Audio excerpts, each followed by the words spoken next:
Hello, my name is Angela. I just had my life turned upside down entirely in the last few months. It took one of the biggest tragedies of my life for me to finally be able to live a nice life now. I didn't think that this story would be interesting, but my friend Rosa insisted that I post it, so here I go. Let me begin by telling you a little about myself. I'm 17 years old, and my family consists of my mom, Sheila, and my stepdad, Nicholas. My mom married Nicholas when I was 9 years old, and he has been a father figure in my life ever since. Before that, my mom was a single mother. You see, my mother had been somewhat of a problem child in her family. She was a big baby, essentially, and her family absolutely enabled this behavior for her entire life. That was until she turned 18. They asked her to move out multiple times, but she refused, so they let her stay on the condition that she start paying rent, something she never did because she could never hold a job down. On top of that, Mom also dropped out of college midway. This apparently infuriated my grandparents, but they still let her stay with them because she was their daughter. The final straw for them was when my mom got pregnant by some man she didn't even know. That guy was supposed to be a fling, but Mom ended up getting knocked up, and that guy wanted nothing to do with Mom or me. My grandparents were tired of my mom being irresponsible and of covering for her. They kicked her out, and she was left to fend for herself. She managed to find shelter in a women's home, and that was where she gave birth to me and raised me for the first few years of my life. The only reason I know so much is because as I was growing up, my mom would constantly complain about how crappy my grandparents were to me, thinking that I wouldn't remember what she said, but clearly I did because they did have some impact on me. Anyway, Mom happened to meet my stepdad Nicholas at the diner that she was working at. The two of them felt a connection immediately. They dated for 2 years, and eventually Mom and I moved in with Dad. Dad and I developed a very close bond. He was truly my favorite person. One thing about Dad was that he was rich, so he absolutely spoiled me senselessly. Aside from the material gifts, Dad also spoiled me with love and affection. He made sure that I enjoyed my childhood to the fullest and that I knew that I was loved, something that my mom didn't really care to do. When I was 15, Dad was diagnosed with pancreatic cancer. The doctors discovered it just in time to start treatments, so Dad spent a good portion of the next 2 years getting chemotherapy and radiation, but his cancer only got worse. My entire world was crumbling in front of me, and every time I tried to find solace in Mom, she would scoff at me and leave me alone. I always thought that it was my mom's way of coping with her grief, but I know better now. Anyways, eventually, we were told that Dad had less than 2 weeks to live.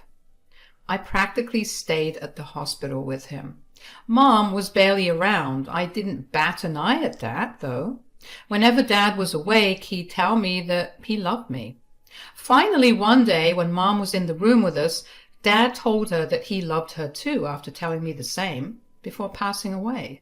I was beyond devastated. I was an absolute mess. I couldn't breathe. I didn't let anyone in for the next few days because I wanted to be alone.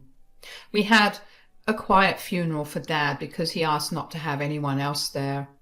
I spent the next 3 days after his funeral holed up in my room. When I finally walked out of my room, I was greeted by the sight of balloons and streamers in the living room and my mom decorating the room. "What are you doing?" "What do you think I'm doing?" "Why are there balloons and streamers everywhere? Are you throwing a party?" "Duh. Today is a happy day." "What are you talking about? Are you seriously throwing a party just 3 days after Dad died?" "Oh, please, he wasn't your real dad. You don't have to be so sentimental about it." "What are you talking about? Of course he was my real dad. He was the only father figure I had in my life." "Oh, save me the sob story." "It's not a sob story. Are you really not sad that Dad passed away? God, no. I only married him because I needed the money. You can't be serious. I am. I mean, you would have seen how I absolutely didn't love him if you just stopped idolizing the man. But he loved you. Ugh, he was so boring. The only interesting thing about him was his money, and now it's all mine. You are a cruel, cruel woman. No, I am not the one that's cruel. Your stupid stepdad was the cruel one. Do you even know how many times I wanted to send you off to some school on another continent altogether? What? Yeah, the only reason I even kept you here with me is because Nicholas threatened to divorce me. And if he divorced me, then all the years I spent trying to get him and his money would have gone to waste. Why did you want to send me away? What did I ever do to you? What did you do to me? I'll tell you what you did. You ruined my life. I have no family because I had to give birth to you. I had to struggle on the streets because I had an extra mouth to feed. How is that my fault?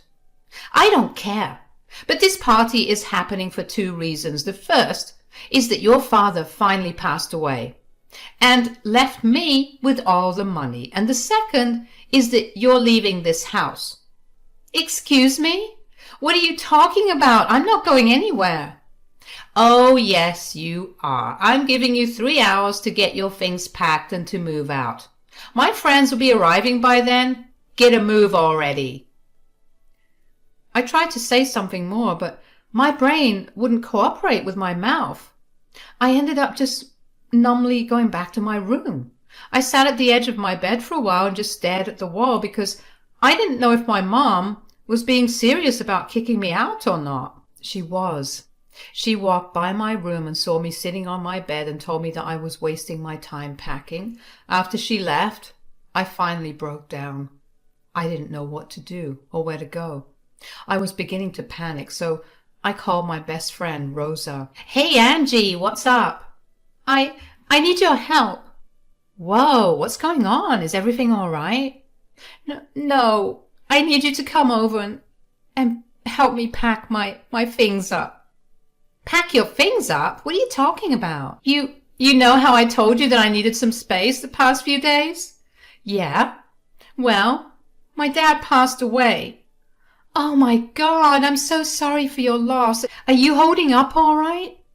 Not really. I'm a mess, but I have to get out of here. You have to? What do you mean? Shouldn't you be there with your mom? That's the thing. Mom's throwing a party for all her girlfriends. A party? Why in the world is your mom throwing a party just a few days ago? Yeah, that's what I asked her, and she told me that she had only been with Dad for his money. She also apparently wanted me to get out of her life as well, but couldn't do that because Dad stopped her from doing it. My God! I mean no offense, but your mom is a horrible person. I see why you want to leave.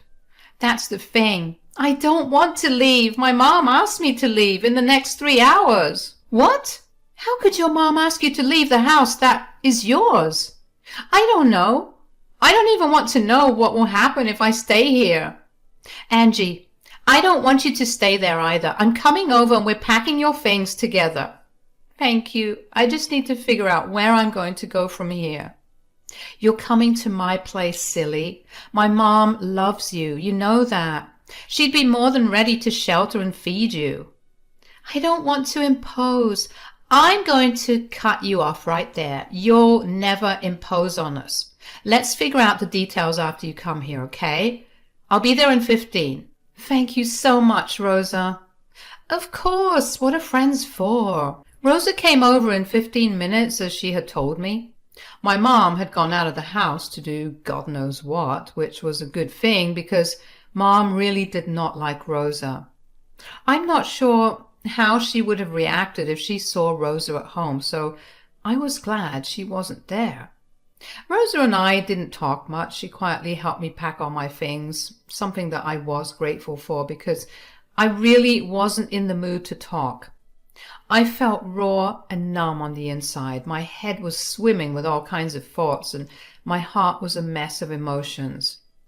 I had managed to lose my dad and my mom in the span of a few days. Of course, one was more devastating than the other, but still, it didn't feel good to have my only remaining parent tell me that they didn't want me anymore.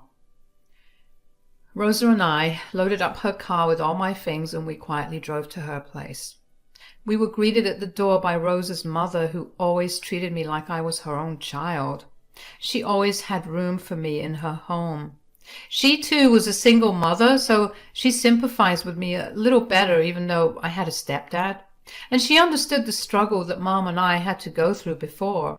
Rosa and her mom were my extended family, and so I gratefully accepted the tight, long hug from Rosa's mom when she saw me. She told me to make myself comfortable in her home because her home was mine too. She told me that she would be there for me no matter what happened, and those words really meant a lot to me. It felt good knowing that even if my real mother never cared for me, there was someone to look after me and give me the motherly love and care that my mom couldn't give me. Rosa's mom let us go to the guest bedroom where I would be staying so I could start unpacking. As soon as I started unpacking, I found myself breaking down and sobbing. I sat on the bed and just cried for a long while. Rosa held me and stroked my back until I eventually calmed down after 15 minutes. When she saw me stop crying, she asked me if I felt any better. "Do you feel any better after crying?" "Kind of. Thank you so much for helping me out, Rosa. I really don't know what I would have done without you." "That's the best part. You'd never be without me. We've known each other almost our entire lives. You're my sister at this point." "That is true. I do owe you big time, though." "Nonsense. Although, if there was one way you could repay me, it is by promising me that you'll find a way to get back at your mother, be it now or sometime in the future. But you have to do it." "Oh, I promise you that I will do that. You have no idea how angry I am with her. I can't believe that she's such a horrible human being." "Me neither. I mean, okay, I knew that she didn't like me, and I didn't like her very much either, but I never expected her to stoop so low." "Yeah, I guess the more I look back at things, the more things start making sense." "What do you mean?" "I mean, there was absolutely no reason for her to be so aloof about my life. Dad knew more about what was happening with me than her. Clearly, she just didn't want me there. But I just thought that she was distant because of all that she had to go through. I don't mean to intrude or make you feel like you aren't welcome here. But do you have any other family that you could reach out to regarding your mother? I mean, I know your mom's side isn't going to be of any help, but what about Nicholas's side?" "I actually don't know anyone on his side of the family." "What? How come? Does he not have a family?" "He does. It's just that apparently his family cut him off." "Why? I'm sorry, but he was quite literally the nicest man on this planet. Why in the world would his family want to cut him off?" "Well, they didn't like my mother." "I can see why." "Yeah, they always thought that she was only with him for his money, and they never shied from telling that to them in their face. My dad was naive and didn't want to believe a word they said, and my mom, well, she was not going to let his family influence him, so she made him stop talking to them." "Whoa. Did your mom tell you all this?" "No. I'm just piecing together what must have happened after seeing how my mom really is as a person. They told me things in a very watered-down manner because, I was a child, but things are beginning to add up." "Okay, but just because Nicholas cut off contact with his family, they shouldn't have stopped talking to him, or at least trying to." "Dad told me that they didn't. They kept trying to talk to him, but Mom would get angry whenever she found out that he was talking to them. The final nail in the coffin was when they found out that Dad had married Mom. They didn't want to have anything to do with him after that." "I have to say, that's a little cruel. Yeah, I agree. Do you think you could reach out to his family? Maybe they'd want to know about what your mom's doing. I don't know anything about them, so I don't even know where to begin with trying to contact them. Not to mention, what do you say to someone who was right about my mom being a gold digger? I don't think they'd want to help me out, especially since not only am I her daughter, but also because I'm not related to them in any way now. Yeah, you're right. All right, whatever it is, we'll get through this. We'll figure out a way to get back at your mom at some point. But for now, I want you to know that you're more than welcome to stay with us for however long you like. Mi casa es su casa, you know? Again, thanks a lot. Maybe we could look at this as being our longest sleepover ever. I love that thought. Talking to Rosa made me feel a lot lighter. The heartbreak and hurt didn't go away, but it felt lighter because I had someone to share my feelings with. Rosa told her mom about my sleepover comment, and her mom took it seriously. She took us to the store where she purchased all the food we wanted so we could watch movies of our choice and just binge away our sadness. Rosa's mom even let us take the next day off so we could stay up all night and talk. She knew how much talking would help me deal with things, and she was as supportive as she could possibly have been. I was so grateful for her, really. She is an amazing woman. Anyways, Rosa and I talked a lot about my dad and his family, and my mom and her audacity. We concocted potential plans of revenge to take on my mom. All of them were very far-fetched, but we had fun in just making the plans. I began to feel better around the second day of my stay with Rosa and her mom. Of course, that changed when after school the next day, Mom called me. I contemplated not picking up the phone, but eventually gave in and picked it up. What do you want? I took out all my things. Angela, are you safe? I don't see why you're suddenly showing me care. What are you talking about? I'm your mother. I care for you. That is not what you said before you kicked me out and threw a party to celebrate Dad's death. How could you say such horrible things about your mother, and right after I suffered such a terrible loss? What are you even talking about? Are you crying? Of course I'm crying. I just lost my husband and my daughter ran away from home. Are you being threatened or something? Why are you spewing lies? Is someone there next to you? Your grandma is here to see you. My grandma? Yeah, your stepdad's mother. Whoa, why is she there? She wants to meet you. You need to come here immediately. I don't see why I need to get there immediately. Why don't you entertain her for a little while? Clearly you're acting in front of her and you have something to prove to her. Don't be smart with me right now. Come home right this instant. I'm a little busy right now, but I'll be there in an hour. If you don't come here within the next 15 minutes, I'm calling the police and having them escort you back home. Don't think that I don't know that you're staying with that no-good friend of yours.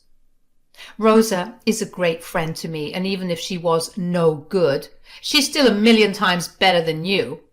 Please don't be so difficult. Your grandmother is waiting for you. Just come home, sweetie, please. For how my grandmother is bringing out this fear in you, I just might come home immediately. She's getting impatient, so you need to hurry up. Fine, I'll be there soon. I was beyond curious about what Dad's mom was like. She must have some sort of influence or intimidation at the very least, because that was the nicest that my mom had ever been to me. I told Rose about my dad's mom coming to visit, and she too was shocked at her arrival. Rosa told me that she dropped me off because she had a car, and I really didn't want to be alone with my thoughts on the walk to my house. During our short drive there, Rosa and I couldn't help but talk about how weird it was that my dad's family showed up just 2 days after we discussed contacting them. We joked around that the cosmos must have heard us and sent Dad's mom a message to visit me and help. While it was nice to joke, I was still beyond nervous to meet my grandmother. Rosa wished me the best of luck when we reached my place. When I entered the house, my mom was sitting with an older lady who was my grandmother. She looked nothing like what I pictured her to look like. She looked kinder and just like Dad, which broke my heart and comforted me at the same time. My mom came over to me to give me a hug when I walked into the house. "Oh, there's my angel. Harriet, this is my daughter Angela." "Hello." "My God, Nicholas was right. You are a pretty girl." "Oh, thanks." Although Dad did love to flatter me when I was growing up, even when I looked like I was dragged through a field while I was sick, he'd tell me that I was a pretty girl. Well, she can thank her mother for those looks. I'd say that the gratefulness she has for you should only go as far as that. Oh, okay, but what do you mean? What I mean is, I know all about what you've been doing, Sheila. What are you talking about? Before I tell you about that, I do want to extend my condolences to you. Angela, I'm sorry that I never got to meet you before, but I know that you were very loved by my son. I'm sorry it took me so long to come here and meet you, but I had some things to take care of. You have nothing to be sorry for. I mean, you must have been an amazing mother because Dad always spoke so nicely of you and always told me that you were an inspiration to him. I know that you've been hurting as well, so there's no need to apologize. You know, I wish more than anything that I hadn't cut off contact with my son for so long. I'm just grateful that he came to his senses towards the end of his life and reached out to his family. What do you mean? He had us help him write his will, and he's left everything to you, Angela, even his house. However, you'll only get it when you turn 18, so until then, I'll be in charge of your inheritance. What? What do you mean? Why am I not in charge of her inheritance? Because he did not trust you. How could he not trust me? I was his wife. Are you really asking me that question, Sheila? Yes, I want to know, why did he not leave me anything, and why did he leave it to my stupid daughter here? First of all, I will not tolerate you calling your daughter stupid in front of me. Secondly, Nicholas found out about your affairs and your stealing. Affairs? Stealing? What are you talking about? Mom, what is she saying? I have no idea, sweetie. You have no idea. Don't lie. Nicholas noticed a long time ago how a lot of his money began to go missing. All it took was one look into your cupboard to find all the money you stole, except that wasn't all the money. A huge portion of it was missing, so he downloaded an app on your phone that allowed him to track where you were and see what you were doing on it. That's when he found out that you were cheating on him with multiple men, and you were using his money to pay for hotels and dates. Mom? How could you? I've been arranging to have your mother arrested these past few days, and the police should be here soon. I can't get arrested. Please, I'm sorry. You made my son's life miserable. He only stayed because he knew that you would not treat Angela well, and he loved her like she was his daughter. He told me to make sure that you paid for what you did to him and what he was sure you would do to Angela after he was gone. And as his mother, I'm making sure it happens. Right then, the police arrived and parked in front of our house. They walked up to us, and Harriet, who insisted I call her Nana, greeted them and told them who Sheila was. They took her to the station, and Mom was sobbing. She kept trying to negotiate with Nana, but Nana was having none of it. I was still reeling from everything that I just found out. Nana took me into the house and let me process everything. I couldn't believe that my mom would have the audacity to cheat on my angel of a dad, even though I was a little girl. I always noticed how much he had done for her. He always went above and beyond to make her happy, and that never stopped until his dying breath. I mean, even his last words to her were, "I love you." The nerve of Mom to cheat on him. Nana also told me that Mom continued to cheat on Dad while he was at the hospital getting his treatment. I already knew that my mother was a terrible person, But every time that I thought that she couldn't have done something worse than she had already done, she proved me wrong. I just sat and sobbed for a very long time after Mom got taken away. Nana held me in her arms and even cried a little. She apologized over and over again for taking so long to get to me and for letting me be homeless for the last 2 days. I told her all about my friend Rosa, and Nana promised me that we'd go over later on and thank them personally. Once I'd calmed down, Nana took me to meet Rosa again, and I told her everything that I had found out, and she was just as shocked and disgusted as I was. She did cry out of happiness for me, though, because I was finally going to have a family to rely on, and that my mom got what she deserved. After that, things started to look up for me. Nana asked me if I wanted to move back to where she lived or if I wanted to continue living in my home. I wanted to be in my home because that's where all my memories of Dad lived. Nana was understanding of that and had the family nanny live with me as a guardian. Nana couldn't live with me because she had to work with Grandpa, but they were loaded enough to have a family nanny. So I was more than taken care of at home, and the nanny and I quickly became good friends. Nana busied herself with the legal aspects of Mom's trial. Nana hired the best lawyer to represent her. Dad had apparently compiled all the evidence of Mom's affair and theft and sent them to Nana immediately. The trial wasn't very long because of the huge amounts of evidence against Mom. In the end, Mom was found guilty of theft and was ordered to repay everything that she had stolen, along with a fine, and she was sentenced to 2 months in jail. According to Nana, Mom was a mess during the entire trial. At the end of it, after she got her sentence, she broke down in sobs and kept yelling profanities at Nana and at my dad for ruining her life. That only made my blood boil more, and I was beyond happy that Mom was finally facing the consequences of her actions. I did want to know more about Dad after that, though, and Nana was more than ready to answer any and all questions I had. Of course, the first question I asked her was why she did not talk to Dad for so long. Nana pretty much confirmed what I had thought had happened.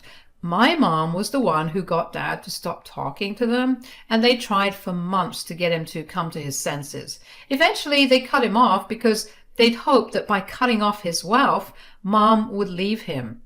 But Dad had already made enough success for himself, so he was rich on his own.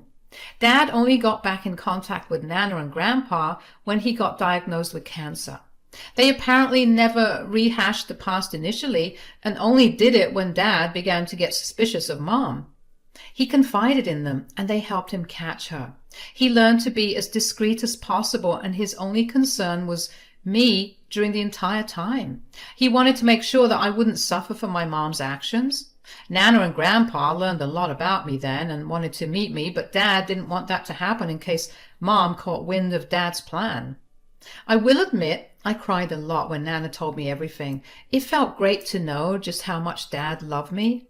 And now my only mission is to live a life that he would be proud of. I may have lost my mom and dad, but I still gained a new family, and I couldn't be more grateful.